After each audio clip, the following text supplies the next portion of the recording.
Hello class, welcome to Sutram academy. मैं सह कृष्णा, आपका सर, आपका ब्रो, आपका सर ब्रो। तो आज जो हम लोग टॉपिक पे बात करने वाले हैं वो हम लोग 1857 के आगे जाने वाले हैं, यानी जो स्वतंत्रता का पहला संग्राम था उसके आगे जाने वाले हैं। और देखा जाए तो आज जो क्लास है, आज की क्लास की तारीख है 15 अगस्त और आज स्वतंत्रता दिवस ही है। तो आप सभी को इंडिपेंडेंस डे, स्वतंत्रता दिवस की बहुत बहुत शुभकामनाएं।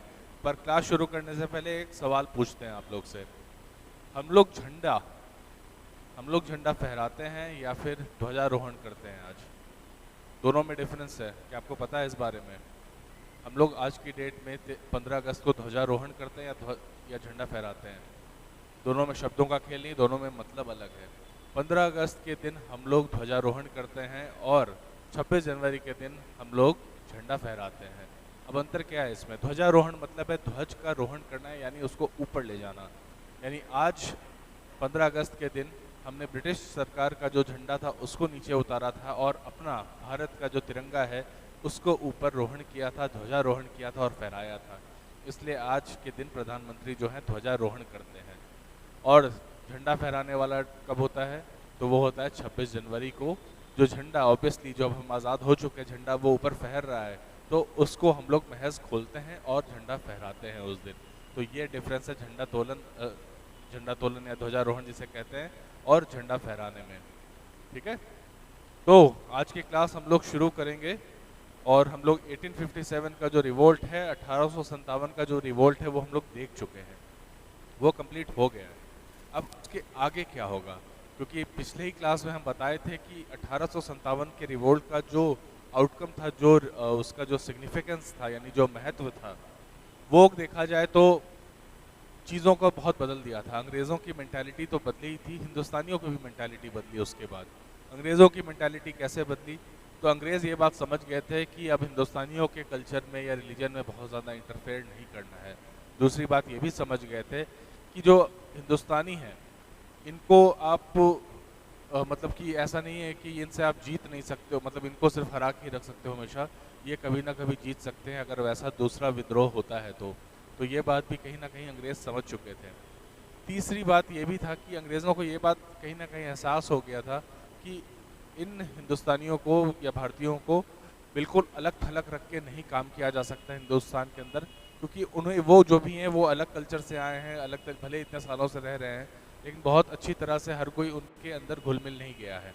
तो कहीं ना कहीं उन्हें इस बात को समझ में आ रहा था कि जो एडमिनिस्ट्रेशन है उसमें कहीं ना कहीं हिंदुस्तानियों का भी इन्वॉल्वमेंट होना ज़रूरी है। तो हिंदुस्तानियों के लिए भी रास्ता खोला जाएगा अब एडमिनिस्ट्रेशन में अंदर आने के लिए। तो ये सारी चीज़ें कहीं ना कहीं अब हम देखेंगे आगे की चीज़ें जब होंगी। तो देखो, 1857 के बाद ईस्ट इंडिया कंपनी का जो रूल है वो ख़त्म हो जाता है। यानी अभी तक जो है ईस्ट इंडिया कंपनी जो है वो भारत को चला रही थी। पर अब आ जाएगा क्या? अब आ जाएगा क्राउन रूल। क्राउन रूल मतलब सीधे महारानी का शासन। ठीक है, क्राउन रूल आ जाएगा, यानी अब सीधा इंग्लैंड जो है वो हिंदुस्तान के ऊपर अब अपना राज करेगा। ईस्ट इंडिया कंपनी अब राज नहीं, कोई प्राइवेट कंपनी बेसिकली अब राज नहीं करेगी हिंदुस्तान पे। अब सीधा ब्रिटिश सरकार जो है वो राज करेगी। देखो, अपग्रेड हुए थे हम लोग उस समय, है ना? तो महारानी के राज में अब हम लोग पहुंच चुके हैं। तो इसमें इन्होंने कुछ चीज़ें गारंटी की। जो बाकी के राजा थे, जो भी प्रिंसली स्टेट्स थे, उन सभी को ये बात कहा कि ऐसा है कि अब आप लोगों को हम लोग एनेक्स करने वाला जो पॉलिसी है वो अब नहीं करेंगे। जो हमारे अंदर आ गए वो बस आ गए। अब आइंदा से और भी जितने भी स्टेट्स हैं, हमें एनेक्सेशन की पॉलिसी पे नहीं है, हम आपको आपके साथ कोऑपरेशन में ही काम करेंगे, ऐसा अब उनके दिमाग में आ गया। तो ये ऐसा उन्होंने बताया। तो एक क्वीन विक्टोरिया जो महारानी थी उस समय, तो विक्टोरिया का एक प्रोक्लेमेशन आया।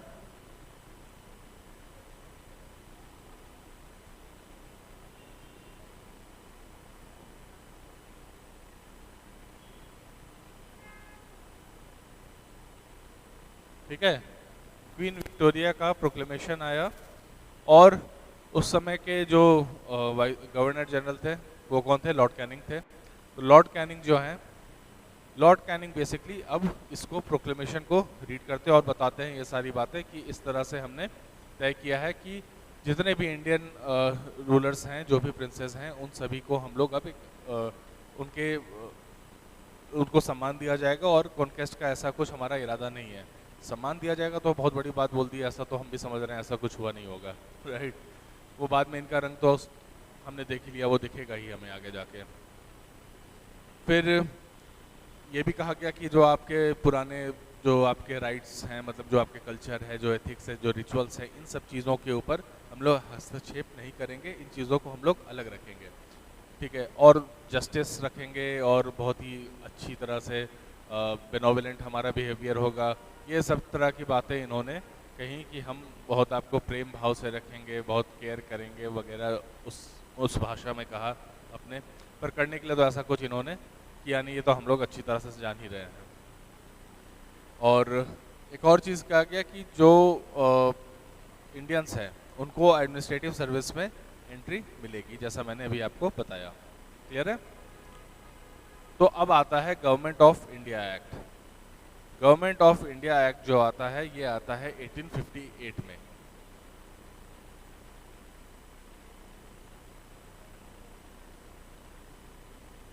और देखो ये एक्ट वगैरह के जो प्रोविजंस हैं, इनको समझते चलना, क्योंकि ये धीरे धीरे आगे जाकर के बदलते रहेंगे। इसमें धीरे धीरे चेंजेस आएंगी, हल्की हल्की चेंजेस आएगी, जो कि हमें समझ में आएगा कि कैसे जो आज का मॉडर्न हमारा पार्लियामेंट्री सिस्टम है, या फिर जो हमारा डेमोक्रेसी का जो जिस तरह से हमारा सिस्टम बना हुआ है, उन चीज़ों में कैसे इवॉल्वमेंट हुआ, किस तरह से वो बदला, किस तरह से वो आगे बढ़ा, ये चीज़ हम लोग समझ पाएंगे अब जब in government of India acts की ओर जब हम लोग ध्यान देंगे।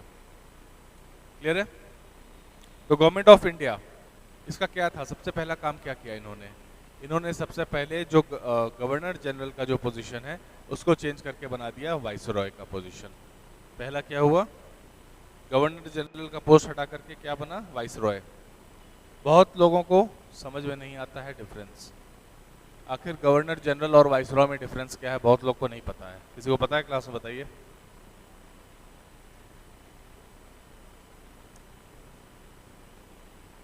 हाँ ठीक है, नहीं ज़्यादा पावर जैसा कुछ नहीं, मतलब कि पावर तो ऑब्वियसली देखो गवर्नर जनरल के अपने पावर थे और वाइसरॉय का भी पावर थोड़ा सा डिफरेंट हो जाता है, पर क्यों होता है ये इंपॉर्टेंट हो जाता है, आप बताइए। वाइसरॉय पूरे इंडिया का, ठीक है सही बात है, वाइसरॉय पूरे इंडिया का सही है, पर असल कोर क्या है ये बताइए।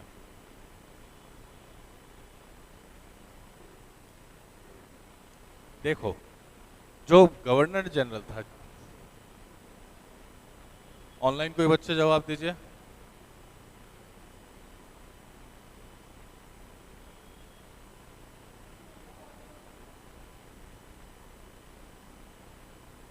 ऐसा कोई नहीं, आप लोग भी गलत बता रहे हैं। देखो मैं बता रहा हूँ, गवर्नर जनरल का जो पोस्ट था, ये पोस्ट बेसिकली जो था ये ईस्ट इंडिया कंपनी से का पोस्ट था, और इसमें जो ब्रिटिश गवर्नमेंट है वहाँ पर उसके इन दोनों के साथ का पोस्ट था। बेसिकली ईस्ट इंडिया कंपनी के जो लोग थे वो गवर्नर जनरल का पोजीशन संभालते थे, ठीक है। यानी प्राइवेट कंपनी, एक प्राइवेट कंपनी का इंसान होता था, जो कि ब्रिटिश गवर्नमेंट भी ऑफ कोर्स उसको चूज करती थी, वो आकर के इंडिया में जाकर के गवर्नर जनरल बनता था। पर वाइसरॉय का जो पोस्ट है, वाइसरॉय का पोस्ट है जो सोलली सिर्फ और सिर्फ ब्रिटिश गवर्नमेंट का है, ठीक है। इसमें कोई ईस्ट इंडिया कंपनी, कोई प्राइवेट कंपनी का कोई रोल नहीं है इसमें। क्लियर है? यानी वाइसरॉय जो है वो अब सीधा सरकारी आदमी, डायरेक्ट ब्रिटिश क्राउन का रिप्रेजेंटेटिव है एक तरह से, वो डायरेक्ट ब्रिटिश क्राउन उसको डील कर रहा है, कोई प्राइवेट कंपनी नहीं कर रही है, ठीक है।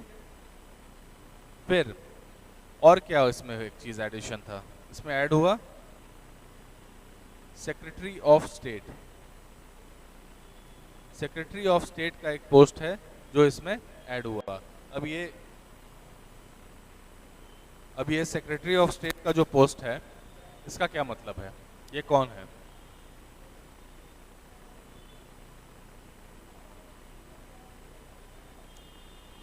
देखो सेक्रेटरी ऑफ स्टेट, हाँ बोलो। हाँ वाइसरॉय से ज़्यादा पावर उसके पास है, जाहिर सी बात है, पर क्यों है कौन वो? Right, exactly exactly. Secretary of state basically जो ये ब्रिटेन में बैठा हुआ बंदा है, ये ब्रिटिश पार्लियामेंट का एक मिनिस्टर है, ध्यान रखिएगा, ब्रिटिश पार्लियामेंट का मिनिस्टर है, जिसको सेक्रेटरी ऑफ स्टेट बना दिया गया, किसका? इंडिया का।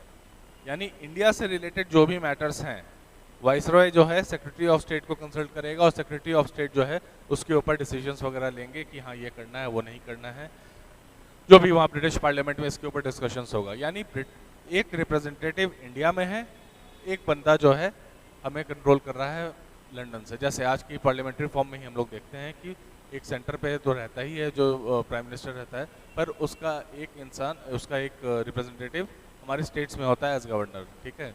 जैसे प्रेसिडेंट सेंटर पे है और गवर्नर यहाँ पर हैं स्टेट्स में, उसी तरह से समझ लीजिए कि इंडिया में वाइसरॉय है और वहाँ इंग्लैंड में बैठा हुआ है सेक्रेटरी ऑफ स्टेट। और क्या, इस सेक्रेटरी ऑफ स्टेट को असिस्ट करने के लिए एक 10-15 मेंबर का एक टीम बनाया गया, एक काउंसिल बनाया गया, ठीक है। 15 मेंबर्स का एक काउंसिल बनाया गया जो कि इस सेक्रेटरी ऑफ स्टेट को असिस्ट करने के लिए बनाया गया था।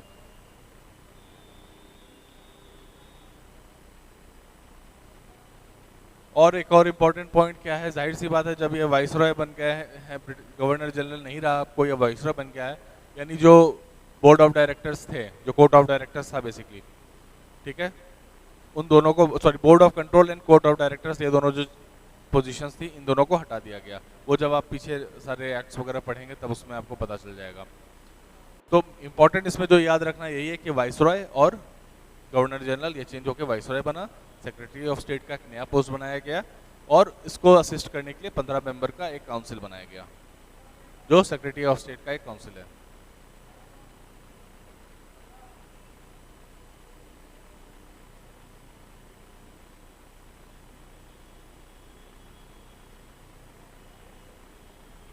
अब आते हैं इंडियन काउंसिल्स एक्ट 1861। देखो ये जो हुआ है, ये हुआ गवर्नमेंट ऑफ इंडिया तुरंत 1858 में हुआ है, ठीक है, रिवोल्ट के तुरंत खत्म होने के कुछ समय बाद ही हो गया है। अब हम लोग आएंगे इंडियन काउंसिल्स एक्ट 1861, और ये इंपॉर्टेंट हो जाता है क्योंकि ये रिवोल्ट के खत्म होने के 3 साल बाद 1861 में होता है।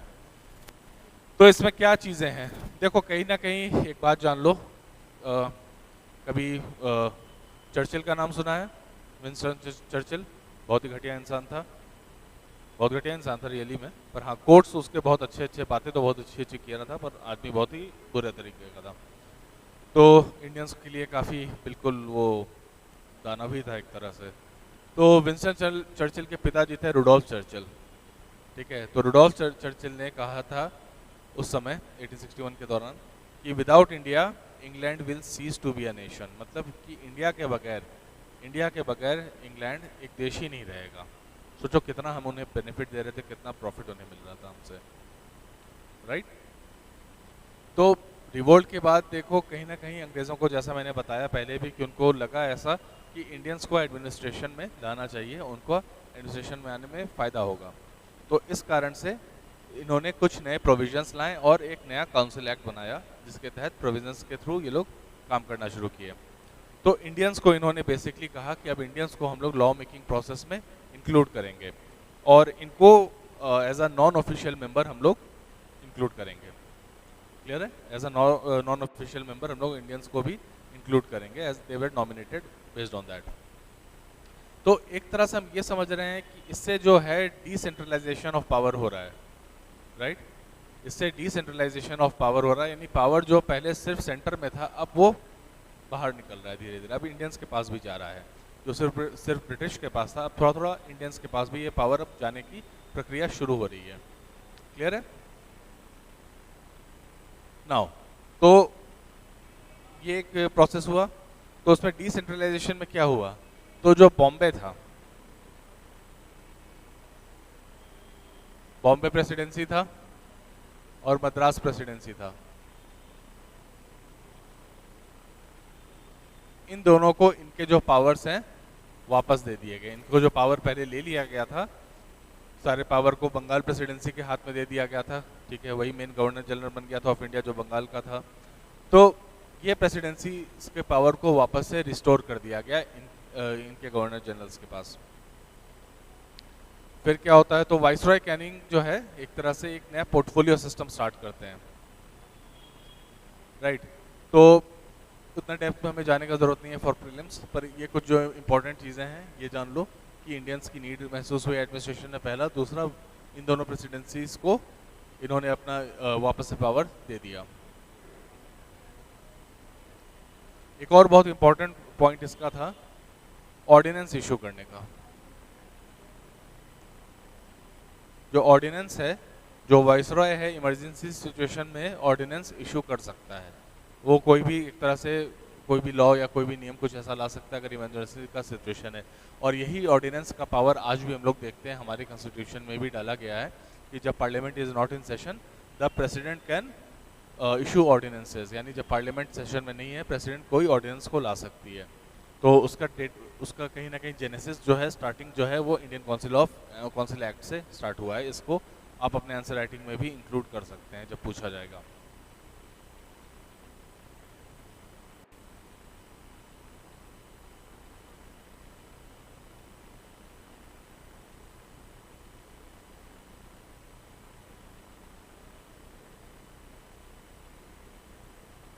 चलो अब नेक्स्ट आते हैं इंडियन काउंसिल्स एक्ट 1892 पे। -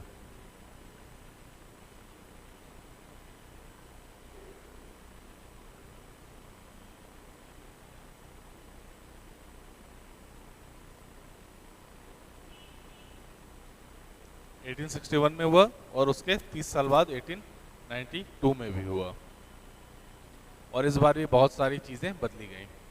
अब क्या होता है, देखो, अब जो नॉन ऑफिशियल मेंबर्स हैं उन नॉन ऑफिशियल मेंबर्स को अब उनका जो नंबर है, अब वो उसको सेंट्रल के अलावा प्रोविंशियल लेजिस्लेटिव काउंसिल्स में भी उनका बढ़ा दिया जाता है। यानी जितना नंबर था इनका मेंबर्स का, नॉन ऑफिशियल मेंबर मतलब इंडियंस, बस यही बात समझो।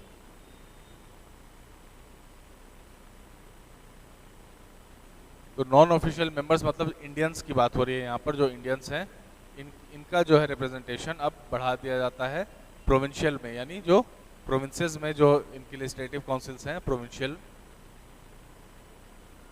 उसमें इनका बढ़ा दिया जाता है रिप्रेजेंटेशन। लेकिन जो सेंटर में है, जो वाइसरॉय का काउंसिल है, उसमें नहीं बढ़ाया जाता है, उसमें हमेशा इनका कम ही रहता है।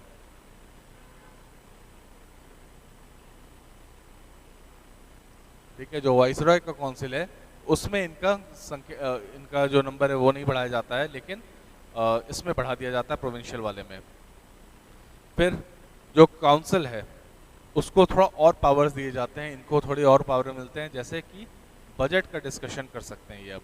यानी बजट वगैरह जो है, बजट डिस्कशन में ये लोग पार्ट ले सकते हैं, बजट के ऊपर डिस्कशन कर सकते हैं, लेकिन बस डिस्कशन ही कर सकते हैं। उससे ज़्यादा आगे की पावर्स अभी नहीं मिली है, वो आगे मिलेगी इनको जब पार्लियामेंट और रिफॉर्म्स आएंगे उस समय इनको मिलेगी। फिर और क्या कर सकते हैं, ये एग्जीक्यूटिव से क्वेश्चन कर सकते हैं, एड्रेसिंग द क्वेश्चन, यानी एग्जीक्यूटिव से क्वेश्चन कर सकते हैं। कोई भी क्वेश्चन है तो वो पूछ सकते हैं। ये चीज़ें इंडियन काउंसिल एक्ट में होती हैं।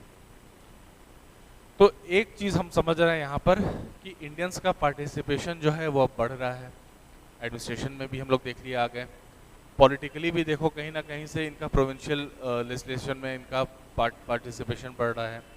तो इंडियंस कहीं ना कहीं अब ये चीज़ एक तरह से ब्रिटिश को भी सूट कर रही है, क्योंकि जहाँ पर जो इंडियंस सीधा उनके ऊपर हमला कर सकते थे, उनके ऊपर विद्रोह कर सकते थे, मारकाट हो सकती थी और वो फाइनली निकल जाते, उनको एजिटेशन का एक पीसफुल मेथड कहीं ना कहीं ब्रिटिश थमा दिए थे, राइट। कि आप लेजिस्लेशन में आइए, आपको कोई प्रॉब्लम है, अपने एरिया में सुधार करिए या चीज़ों को सही करिए। तो उनको एक पावर दे दिया गया था कि वो अंग्रेज़ों के साथ कहीं ना कहीं बातचीत से मसलों को हल कर सकते हैं। कोई चीज़ अगर नहीं पसंद है तो इसका मतलब ये नहीं कि सीधे तलवार उठा करके निकल गए। तो ये देखा जाए तो एक प्रोसेस अपनाया गया। और इस चीज़ का फाइनल पावर अगर जब हम समझेंगे तो फाइनल पावर कब मिलता है, जब इंडियंस के हाथ में ज़्यादा पावर आ जाती है वो होता है जब कांग्रेस बनती है, ठीक है। जब कांग्रेस का फॉर्मेशन होता है तब चीज़ें धीरे धीरे बदलती है, और कैसे वो फॉर्मेशन होता है, क्या होता है, उस तक हम लोग पहुँचेंगे। लेकिन उसके पहले हम लोग ये भी देखेंगे कि कौन कौन सी और ऐसी पॉलिटिकल ऑर्गेनाइजेशंस बनी या ऐसी कोई भी सोसाइटल ऑर्गेनाइजेशंस बनी जो कि इम्पोर्टेंस रखती हैं हिस्ट्री में। देखो अब तक जो था ना, नेशनलिज्म वाला फैक्टर नहीं था। नेशनलिज्म वाला रिवोल्ट ऑफ 1857 तक तो फैक्टर नहीं था, लेकिन जब 1857 के रिवोल्ट के बाद ये नेशनलिज्म का फैक्टर थोड़ा सा राइज करता है लोगों में। लोगों को अब समझ में आता है राष्ट्रवाद इम्पॉर्टेंट है।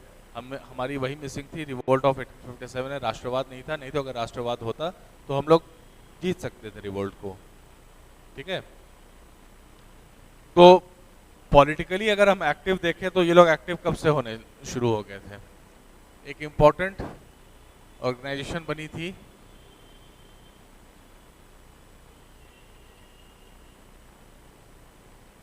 लैंड होल्डर सोसाइटी, 1837-38 में के अराउंड में बनी थी। ये फैक्चुअल इन्फॉर्मेशन है मोस्टली, इसमें कौन इसको फाउंड किया था नहीं किया था वो नोट्स में आप पढ़िए, नोट्स से ही आपको इन्फॉर्मेशन मिल जाएंगी। तो द्वारका नाथ टैगोर और राधाकांत देव जो हैं इन्होंने बनाया था लैंड होल्डर्स सोसाइटी। उसके बाद दूसरी सोसाइटी बनी थी British India Society of Bengal.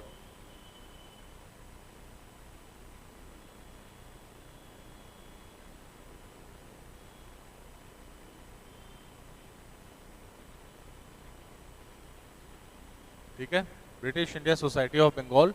और ये बना था कौन से साल में, तो ये बना था 1842-43 में, 1843 में, 1843 में। और इसको बनाने वाले थे जॉर्ज थॉमसन। और देखो पहला वाला जो था ये जो जमींदार हैं उनकी राइट्स के लिए था, जमींदारों के राइट्स के लिए मिलकर के इन्होंने बनाया था, जमींदारों के राइट्स को सेफगार्ड करने के लिए। दूसरा वाला जो था ये आम आदमी के जो जरूरत है उनके राइट्स हैं उनको सेफगार्ड करने के लिए बनाया गया था। तीसरा जो है इन दोनों को मिला करके बन जाता है 1851 में, और इसका नाम था ब्रिटिश इंडिया एसोसिएशन।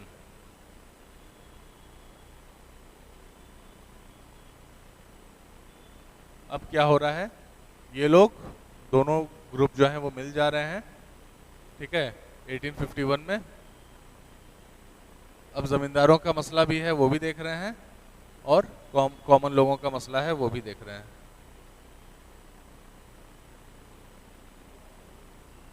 ठीक है। तो ऐसी सोसाइटीज बनी। फिर 1852 में बना बॉम्बे एसोसिएशन।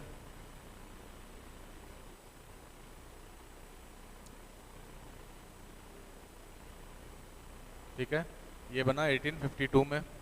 इसको बनाने वाले थे कौन, तो दादा भाई नौरोजी थे। और ये भी क्या कहते हैं, इसका जो डिमांड था, ये ध्यान रखना, इसका जो डिमांड था इंडियंस के लिए लेजिस्लेटिव काउंसिल बनाने के लिए था, यानी विधेयका में इंडियंस को इंक्लूड करने के लिए ऐसा एक परिषद बनाने के लिए था, लेजिस्लेटिव काउंसिल के लिए था।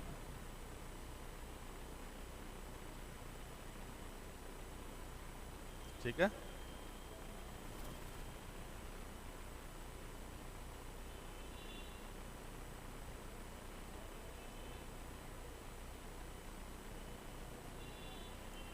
फिर नौरोजी ने 1866 में एक और बनाया, 1866 में एक और ऑर्गेनाइजेशन बनाई जिसका नाम था ईस्ट इंडिया एसोसिएशन। ये भी इम्पोर्टेंट है, ईस्ट इंडिया एसोसिएशन। और ये बना कहाँ था, ये बना था लंदन में। कब बना था, 1866 में। दादा भाई नौरोजी ने बनाया था इसको। और देखा जाए तो ये पहला ऐसा था जिसने इकोनॉमिक इश्यूज पे बात करी, राइट, जिसने इकोनॉमिक इश्यूज पे बात करी, नहीं इकोनॉमिक क्रिटिक दिया एक। और जो ड्रेन ऑफ वेल्थ थ्योरी जो था दादा भाई नौरोजी का, वो कहीं ना कहीं यहीं से आया। और ये लंदन में रह करके बताए लोगों को किस तरह से अंग्रेज इंडिया का शोषण कर रहे हैं, इंडिया से जो वेल्थ है उसको ड्रेन कर रहे हैं, ठीक है।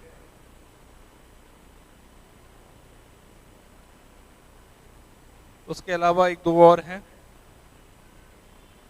जैसे इंडियन एसोसिएशन ऑफ कैलकटा, ठीक है, इंडियन एसोसिएशन ऑफ कैलकटा जो है। फिर उसके बाद मद्रास महाजन सभा है, जिसने भी पॉलिटिकल राइट्स के लिए बात करी, मद्रास महाजन सभा ने भी। और बॉम्बे प्रेसिडेंसी एसोसिएशन है, 1885 में ये बना था, इसने भी पॉलिटिकल राइट्स के लिए ही बात की कि इंडियंस के लिए और पॉलिटिकल राइट्स होने चाहिए।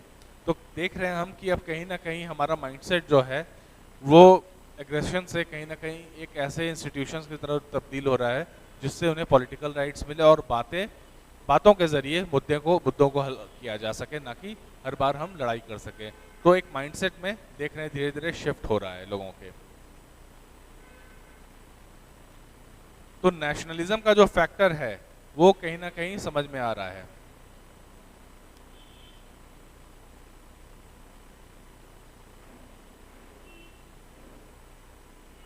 अब देखो, जब बात करेंगे हम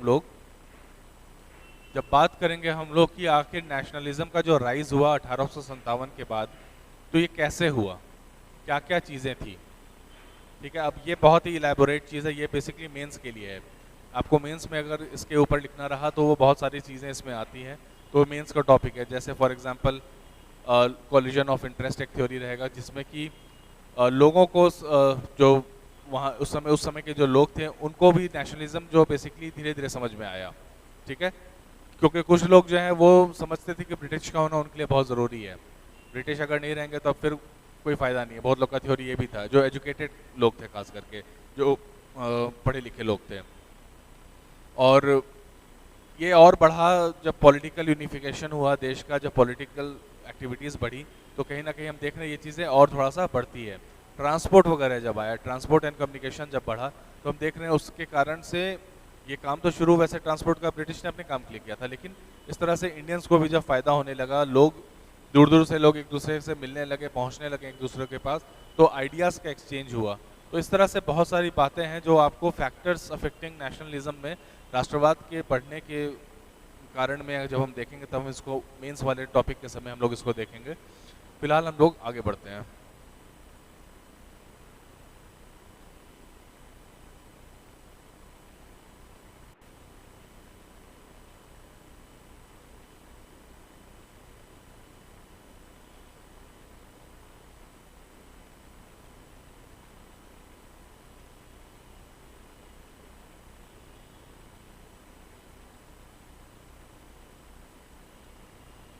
तो हम लोग ये देख लिए कि इतने सारे एसोसिएशंस इस दौरान बने, ठीक है, बने, और फाइनली जा करके हम लोग पहुंचेंगे इंडियन नेशनल कांग्रेस के पास।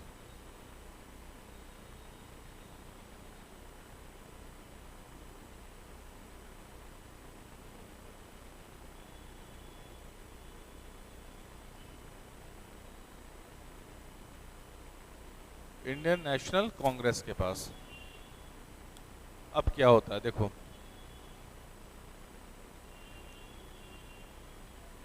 1883 में एक रिटायर्ड सिविल सर्वेंट हैं जिनका नाम क्या है, सबको पता होगा इनका नाम, अंग्रेज थे ये, एहो ह्यूम।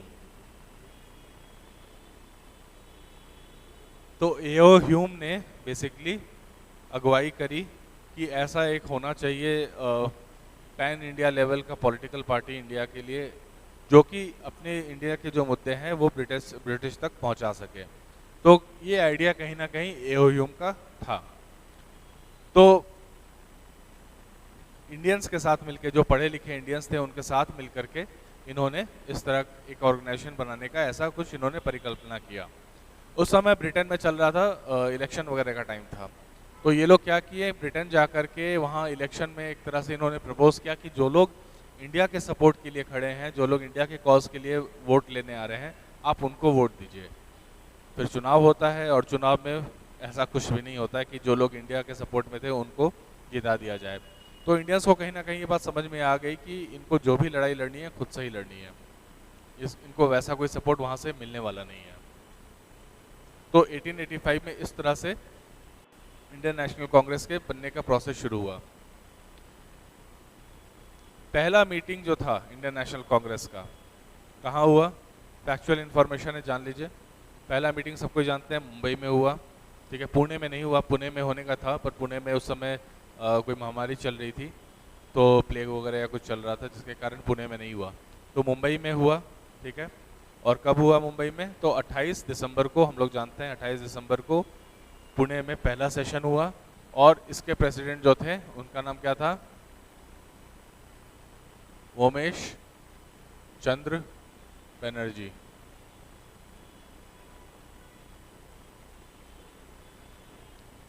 ठीक है, वोमेश चंद्र बनर्जी पहले प्रेसिडेंट बने बॉम्बे में जब पहला सेशन हुआ इंडियन नेशनल कांग्रेस का। और जनरल सेक्रेटरी कौन था ये भी याद रखिए, ये तो प्रेसिडेंट है। जनरल सेक्रेटरी कौन है? कौन है general secretary? Not hard to guess, AO Hume. AO Hume. उस समय जो वाइसरॉय था वो कौन था?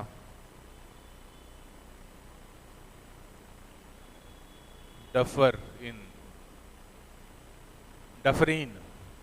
ठीक है, डफर जानते हो ना लोग, अक्सर ये कॉन्वेंट वाले बच्चे, duffer, you are so duffer, idiot duffer, ऐसे ऐसी बातें कहते हैं एक दूसरे को। तो वैसा ही डफर था ये कोई, ये ऐसा डफर था जो ये चीज़ देख नहीं पाया कि इंडियन नेशनल कांग्रेस जो है इतना बड़ा थ्रेट बन के इनके लिए आने वाली है। आज़ादी की लड़ाई में इनका सबसे महत्वपूर्ण योगदान था, इनके लिए की गई एक्टिविटीज़ बहुत इम्पैक्टफुल रही हैं, और जो उस समय चीज़ें इन्होंने एक सेट करी वो हम आज तक फॉलो करते आ रहे हैं चीज़ें। तो इंडियन नेशनल कांग्रेस का बहुत इंपॉर्टेंट रोल था आज़ादी के समय तक। तो डफरीन जो है उस समय का वाइसरॉय, ये इस चीज़ को देख नहीं पाता है। इनफैक्ट वो ये भी कहता है कि this is a microscopic minority organisation, यानी माइक्रोस्कोपिक भी है, माइनॉरिटी भी है, वैसी एक ऑर्गेनाइजेशन है कि जिसका कोई वैल्यू नहीं, ये चलेगी नहीं। और भैया ये चली ऐसे कि ये तो दौड़ा दौड़ा के अंग्रेज़ों को फिर मारी, बाद में जब हम पढ़ेंगे समझ में आएगा किस तरह से इनके नाक पे दम होता है। जो स्टार्टिंग के प्रेसिडेंट्स है ना, थोड़ा सा ना इन पे थोड़ा ध्यान देना, कुछ एक चीज़ें तुम्हें यहाँ पर ध्यान देने रहेगी। पहला तो हम समझ गए कि वोमेश चंद्र बनर्जी हैं। ठीक है, नेक्स्ट क्या है? नेक्स्ट जो है वो हमारे दादा भाई नौरोजी हैं। ठीक है, ये दूसरे हो गए। तीसरे कौन है?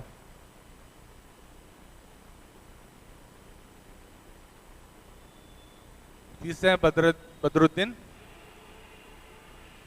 तैयब जी। ठीक है, बदरुद्दीन तैयब जी तीसरे हैं। चौथे कौन है? सारा देखते चलो। जॉर्ज यूले, एक पैटर्न तुम्हें नजर आएगा यहाँ पर, जॉर्ज यूले। ठीक है, पांचवा भी एक ब्रिटिश थे। छठा देखो अगर कौन है, छठा कोई, पांचवा, पहले ये चार ही देखो। अब इन चार की ही बात अगर करोगे तो एक चीज पैटर्न क्या है? ये एक हिंदू है, नौरोजी एक पारसी है, ये एक मुस्लिम है, ये एक क्रिश्चियन है। ठीक है, तो कहीं ना कहीं देखे जो इनिशियल जो जितने भी इनके प्रेसिडेंट रहे हैं, वो सारे प्रेसिडेंट जो हैं वो हर सेक्शन से आए, और इसके कारण इंडियन नेशनल कांग्रेस का जो एक मैसेज देना था, जो कि हम किस तरह की आइडियोलॉजी रखते हैं, वो बहुत ही क्लियर हो गया इन 4 सालों में ही। इन 4 सालों में ही इनका आइडियोलॉजी बहुत क्लियर हो गया कि ये किस आइडियोलॉजी के साथ आए हैं, सबको ये लेकर के साथ में चलने वाले हैं। ठीक है,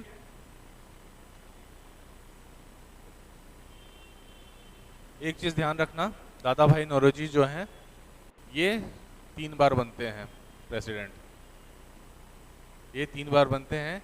एक बार तो आपका 86 में बनेंगे, 1886 में, अगले साल जो है ये 85 है, 86 है। उसके बाद दूसरी बार ये बनेंगे 1891 में भी बनेंगे, 1886, 1891, और ये बनेंगे फिर 1906 या 7 के समय बनेंगे।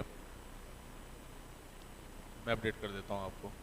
ठीक है, तो 3 बार ये बनते हैं, ये सवाल पूछ लिया जाता है कौन है जो 3 बार बने, तो उसमें इनका नाम रहता है। अब देखो एक थ्योरी आती है, थ्योरी ऑफ सेफ्टी वॉल्व। अब सेफ्टी वॉल्व का थ्योरी क्या कहता है? देखो इसमें ना इंडियंस का भी व्यू है एक, और इंपीरियलिस्टिक यानी ब्रिटिश का भी एक व्यू है। तो इंपीरियलिस्टिक व्यू जो कहता है वो कहता है कि एक तरह से एओ ह्यूम ने ना एक जानबूझ करके ऐसी ऑर्गेनाइजेशन बनाई जो कि मिडिल क्लास के नीड्स को सेटिस्फाई कर रही थी, जो एजुकेटेड क्लास थी जो उसको सेटिस्फाई कर रही थी, और किसी भी तरह का मेजर अपराइजिंग नहीं हुआ जो आर्म्ड अपराइजिंग की बात हो रही है। यानी एओ ह्यूम ने इंडियंस को एक खिलौना थमा दिया, पॉलिटिकल खिलौना थमा दिया कि अब से जो भी मुद्दे होंगे वो आप लोग पॉलिटिकल एक्टिविटी के थ्रू ही करोगे, अब आपको बंदूक तलवार उठाने की आवश्यकता नहीं है। ये होता है सेफ्टी वाल्व थ्योरी, कि एक सेफ्टी वाल्व बना दिया एओ ह्यूम ने। ये कहते हैं जो ब्रिटिश हैं, जो इंपीरियलिस्टिक हैं, राइट। इंडियंस हालांकि इस इंफॉर्मेशन को बिल्कुल नहीं मानते हैं। इंडियंस का साफ साफ कहना है कि कोई एक सिंगल इंडिविजुअल का इसमें रोल नहीं था इंडियन नेशनल कांग्रेस के बनाने में, और जो जो भी ये उस समय हुआ, उस समय के सिचुएशन के हिसाब से ये डेवलप करके बनाया गया है, और इसमें इंडियंस का मोस्टली जो है वो रोल था, ब्रिटिश का ऐसा कोई रोल इसमें नहीं था। तो इसलिए ये it can be said that AO Hume was using INC as the safety valve in the early nationalist जो है उस समय के लोगों में। ठीक है, चलो अब हम लोग आते हैं इम्पोर्टेंट फेज पे। अब हम लोग आज़ादी के करीब पहुंच रहे हैं, काफ़ी दूर है हालांकि अभी हम लोग 1885 के पास हैं अभी। तो इंडियन नेशनल जो हमारा इंडियन फ्रीडम स्ट्रगल रहा है वो मोस्टली रिवॉल्व करते रहा है इंडियन नेशनल कांग्रेस और उसकी एक्टिविटीज़ के अराउंड। हालांकि और भी ढेर सारी एक्टिविटीज़ होती हैं, जब रिवॉल्यूशनरी एक्टिविटी वगैरह होती है वो सब चीज़ें हम देखते हैं, होम रूल आता है, वो सब चीज़ें हम लोग देखेंगे। तो इंडियन नेशनल कांग्रेस को हम लोग एक सेंटर स्टेज पर रख करके बाकी चीज़ों को भी समझते हुए चलेंगे। तो पहला जो फेज़ है इंडियन फ्रीडम स्ट्रगल का,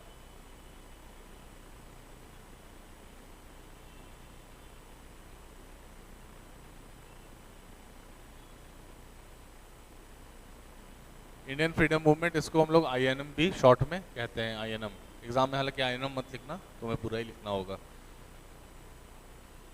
ये कब से कब तक चला? तो ये 1885 से 1905 तक समझिए चला, राइट। करीब करीब ये 20 साल तक चला। तो देखो स्टार्टिंग में क्या था कि इंडियन नेशनल कांग्रेस ने ये डिमांड करा था कि लेजिस्लेटिव काउंसिल में नंबर्स ऑफ इंडियंस आप बढ़ाइए। ठीक है, 1885 वगैरह में आते ही इन्होंने ये काम कर दिया था। और हम लोग देखें इंडियन काउंसिल एक्ट 1892 में इंडियंस का जो है रिप्रेजेंटेशन प्रोविंशियल लेजिस्लेशन में बढ़ गया। तो ये चीज़ होते हुए हम लोग देख चुके हैं, क्लियर। तो इस समय जो था ना, बहुत ही जो इनका अप्रोच था, एक ना पॉलिटिकल अवेयरनेस क्रिएट करना लोगों में। ठीक है, ब्रिटिश का जो इकोनॉमिक पॉलिसीज़ है उसके बारे में लोगों को बताना। तो लोगों में कहीं ना कहीं उनमें पॉलिटिकली भी मोटिवेट कर रहे हैं, और उनको कहीं ना कहीं इंफॉर्मेशन भी प्रोवाइड की जा रही है कि किस तरह से ब्रिटिश जो है हमारा शोषण कर रहे हैं। फिर इनका जो प्रोटेस्ट करने का तरीका था वो पीसफुल रहा। इस समय का फेज जो है बिल्कुल पीसफुल रहता था। जो भी इन्हें प्रोटेस्ट करना है वो है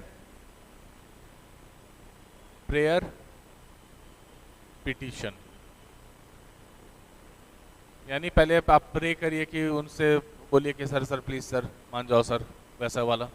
ठीक है, तो प्रेयर। दूसरा पिटीशन, फिर पिटीशन मतलब कि आप किसी और तरीके से, थोड़ा सा और परसुएसिव तरीके से, लीगल तरीके से आप उनको थोड़ा सा परसुएट करना चाह रहे हो कि आप हमारी अपनी बातें आप मनवाएं। तो कहीं ना कहीं हम समझेंगे कि इस समय जो है ये जो फेज़ है, इस समय इंडियंस जो है बेसिकली वो एक कॉन्स्टिट्यूशनल अप्रोच रख रहे थे, एक लीगल स्ट्रक्चर के थ्रू जा रहे थे। ठीक है, तो ये उस समय का था।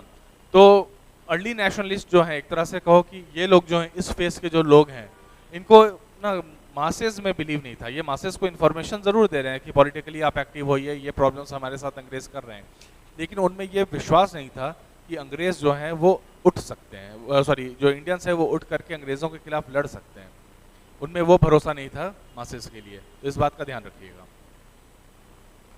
फिर बात आती है second phase of freedom struggle.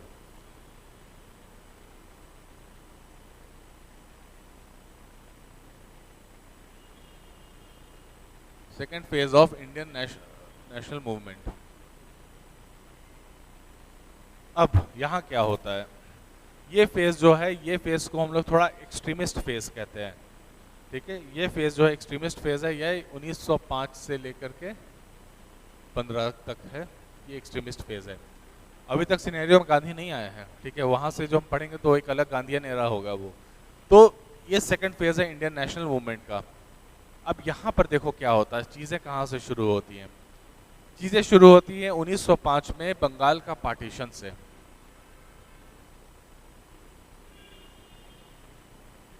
Bengal का पार्टीशन डिवाइड हो जाता है। पार्टीशन करने के पीछे जो वजह बताई गई कि एडमिनिस्ट्रेटिव इशू हो रहा है, एडमिनिस्ट्रेशन में प्रॉब्लम हो रही है, पर असल में ये था डिवाइड एंड रूल का पॉलिसी। क्योंकि जिस हिसाब से बांटा गया था उसमें ऐसा हो गया था कि जो ईस्ट बंगाल था वहाँ पर मुस्लिम पॉपुलेशन ज़्यादा थे, और जो वेस्ट बंगाल बना वहाँ पर हिंदू पॉपुलेशन ज़्यादा थे। तो इस बेसिस पे बेसिकली इसको डिवाइड किया गया। तो जो कि क्लियरली समझ में आता है कि ये एडमिनिस्ट्रेटिव इशू के कारण नहीं, ये धर्म के आधार पे बांट दिया गया है लोगों को।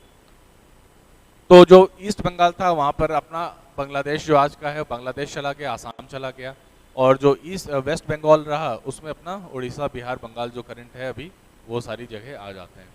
क्लियर है? क्वेश्चन से कोई पूछो, अभी तक सवाल ही सवाल, मतलब हम तो पढ़ाते ही जा रहे हैं। ऑनलाइन बच्चे भी बताइए।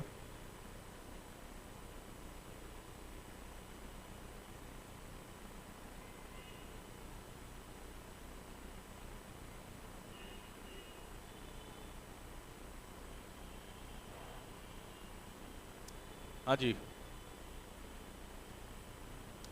ये लोग वायलेंस नहीं, ये लोग एक्सट्रीमिज्म का मतलब यहाँ वायलेंस नहीं है सुनील, नहीं सुमित, सॉरी। तो सुमित, यहाँ एक्सट्रीमिज्म का मतलब वायलेंस नहीं है। ये लोग का अप्रोच जो था, ऐसा नहीं कि रिवोल्ट कर रहे हैं या फिर ये लोग लड़ रहे हैं, किसी को मार काट रहे हैं, ऐसा कुछ नहीं था। ध्यान रखिएगा ये चीज़। इनका तरीका देखो, जब आप सिर्फ प्रेयर और पिटीशन पे काम कर रहे हैं, बातें कर रहे हैं, किसी से बात कर रहे हैं मान लीजिए, पर बात करते करते आप मान लीजिए कुछ ऐसा कर देते हैं जिससे उसका किसी तरह का नुकसान होता है, डायरेक्टली नहीं या इनडायरेक्टली किसी तरह का नुकसान हो जाता है।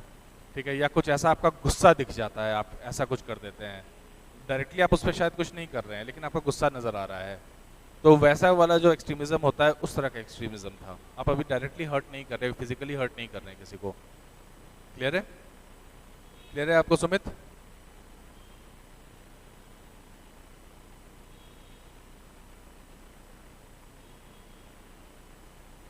तो देखो होता क्या है, ये जब हो जाता है फाइनल कि अब जो है बंगाल को ईस्ट बंगाल, वेस्ट बंगाल कर दिया जाता है, तो कहीं ना कहीं सेकंड फेज में हम एंटर कर जाते हैं। अब इसमें जो इम्पोर्टेंट लीडर उभर के आते हैं, जो एक्सट्रीमिस्ट होते हैं, तो इनका जो फंडा होता है, ये कहते हैं मासेस में बिलीव करिए, यानी लोगों में बिलीव करिए, लोगों को, लोग हैं जो वो पार्टिसिपेट कर सकते हैं, लोग इतने समझदार हो चुके हैं आज की डेट में। और ऑब्वियस सी बात है, आप 1885 से 1905 20 साल तक लोगों को पॉलिटिकली एक्टिव कर रहे हैं, इकोनॉमिक प्रॉब्लम्स बता रहे हैं, ब्रिटिश के सारे कुकर्म बता रहे हैं, तो 20 साल is a very long time. अब तक लोग समझदार हो चुके हैं। पीछे के 20 साल और आज के 20 साल में तुम आज की डेट में भी अगर देखो चीज़ों को, तो हमें समझ में आता है लोग किस तरह से बदले हैं। इवन लास्ट 10 साल में ही, जब से 2014 से जो भाजपा गवर्नमेंट आई है, उसके पहले किसको पड़ी थी कि जीडीपी क्या हो रहा है, जियोपॉलिटिक्स में क्या हो रहा है, नहीं हो रहा है, किसी को कोई मतलब नहीं था। लेकिन इन 10 सालों में ही हम देख रहे हैं कि इतनी ज़्यादा इन चीज़ों पे बात हो रही है, इन चीज़ों को लेकर के, चाहे गवर्नमेंट ही उस चीज़ों को बढ़ा के बता रही है, मतलब अब तक पहुंचा रही है, या लोग ही इसके ऊपर बात कर रहे हैं, तो लोग कितने ज़्यादा ही इकोनॉमिक चीज़ों को लेकर के एक्टिव हो गए हैं। लोग एम्प्लॉयमेंट के ऊपर तो चलो वो तो पहले भी बात होती थी, पर जीडीपी को लेकर के बात हो रही है, फॉरेन पॉलिसी को लेकर के बात हो रही है। तो वैसे ही उस समय भी सोचो, 20 साल का ऐसा इतना लंबा समय था कि लोग पॉलिटिकली एक्टिव तो हो ही चुके थे। अब बात थी उनको ज़मीन पे लाना, उनको ग्राउंड पे लाना और उनको पार्टिसिपेट करवाना इस पूरे मूवमेंट में। तो ये था इम्पॉर्टेंट चीज़ जो होना चाहिए था। तो जो एक्सट्रीमिस्ट हैं उनका ये बिलीव था कि लोग अब आ सकते हैं। और ये लोग कौन थे? तो हम इनको बहुत ही अच्छे से जानते हैं शॉर्ट फॉर्म में, लाल यानी लाला लाजपत राय, बाल यानी बाल गंगाधर तिलक, और पाल विपिन चंद्र पाल। इसके अलावा और भी कौन थे? तो अरविंदो घोष भी थे। ठीक है, अरविंदो घोष भी, he was also a very prominent name in the extremists. तो बाल गंगाधर तिलक ने बेसिकली जो क्या किया, इन्होंने कहा कि इनके ऊपर थोड़ा ब्रिटिश के ऊपर एक प्रेशर बनाने का तरीका थोड़ा बदलना होगा, लोगों को जागृत करने के लिए उनको साथ में लाना होगा। तो बाल गंगाधर तिलक ने अपना अखबार चालू किया, एक महारट्ठा और एक केसरी। महारट्ठा जो था वो था इंग्लिश में, केसरी जो था वो हिंदी में था। ठीक है, याद रखना, मराठा वाज इन इंग्लिश और केसरी जो था वो हिंदी में था। फिर इन्होंने शिवाजी महाराज के लेकर के फेस्टिवल्स उसको ऑर्गेनाइज किए, गणपति फेस्टिवल्स को ऑर्गेनाइज किया और लोगों को और पास बुलाया कि और लोग उसमें जुड़े। ठीक है, तो गणपति फेस्टिवल्स को सेलिब्रेट करने में लोग साथ में आते थे, फिर आइडियाज़ का एक्सचेंज होता था, लोगों में बातें की जाती थी। तो इस तरह से उन्होंने दिमाग लगा कर लोगों को इंस्टिगेट करना शुरू किया।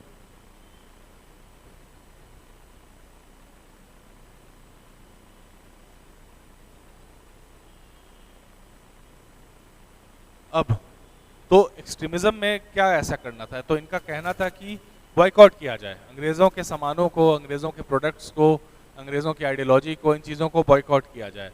तो ये इनका विचार था। तो इसीलिए 1905 का जो सेशन था कांग्रेस का, ये हुआ बनारस में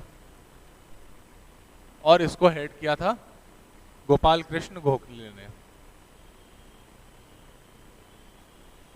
गोपाल कृष्ण गोखले से क्या याद आ रहा है, किसके ये पॉलिटिकल गुरु थे? तो ये गांधी जी के पॉलिटिकल गुरु थे।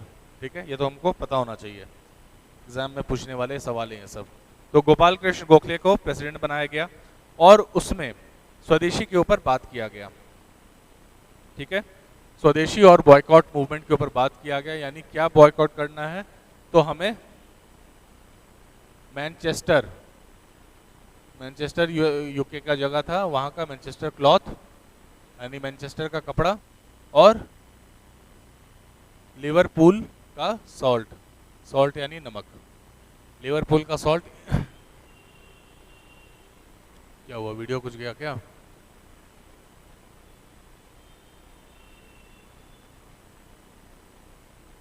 लिवरपूल का सॉल्ट, इसको हमें बेसिकली इन चीज़ों को बॉयकॉट करना है।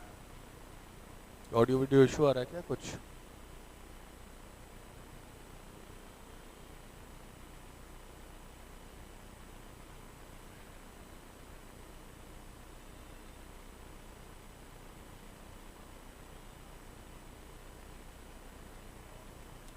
अब बात आती है अगले सेशन की, ये तो 1905 का है। क्योंकि देखो हम लोग कहीं ना कहीं समझ रहे हैं ये लोग और एक्सट्रीमिज्म चाह रहे थे, ये लोग बस नहीं चाह रहे थे क्लॉथ और सॉल्ट तक ही रहे, ब्रिटिश के सारी चीज़ों को ये लोग चाह रहे थे कि इनको बॉयकॉट करना चाहिए हमें, ब्रिटिश सामान को जब हम यूज़ करना बंद करेंगे तो उनको नुकसान होगा, इकोनॉमिक नुकसान होगा, जाहिर सी बात है। लोगों में अपने क्या कहते हैं, आत्मशक्ति बढ़ानी है लोगों को, यही इसका था, है ना, सेल्फ रिलायंस, जो आत्मनिर्भरता की बात कर रहे हैं, सेल्फ रिलायंस की बात कर रहे हैं, वो लोगों में बढ़ानी थी। तो आत्मशक्ति लोगों की बढ़ानी थी। ये हमारा जो मोटो था, इस समय का मोटो जो था इस सेशन का 1905 का, यही था, आत्मशक्ति। ये क्या हो गया?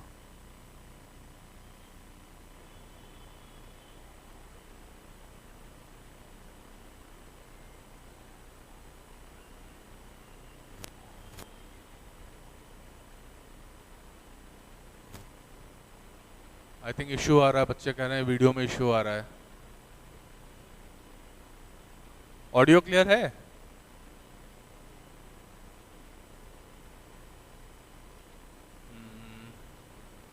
अच्छा चलो एक काम करते हैं, इसको अगले क्लास में कंटिन्यू करेंगे, अभी जितना हुआ इतना ही रखते हैं। ठीक है, ऑलराइट। तो ठीक है बच्चों, इसको अगले क्लास में कंटिन्यू करते हैं, क्योंकि थोड़ा सा वीडियो इशू आ रहा है, बच्चे बता रहे हैं।